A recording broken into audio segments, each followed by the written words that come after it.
Good evening and thank you for all the board of judges for choosing me as one of the top 10. As a distinctively handsome man, I describe myself as a standard breaker. Growing up in this pageant industry, I always felt unseen and underrated. I always felt not being beat in the standards of the male pageantry, despite of doing my best and proving myself to everyone that I'm capable. That is why I stand here to break the standards, to stand for my purpose, and be the message to everyone who felt unseen and underrated that even the darkest star shines in its own way and in its own perfect timing.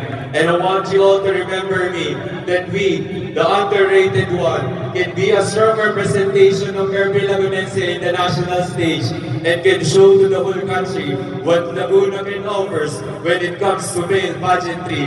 Maraming salamat po at mabuhay ang Laguna!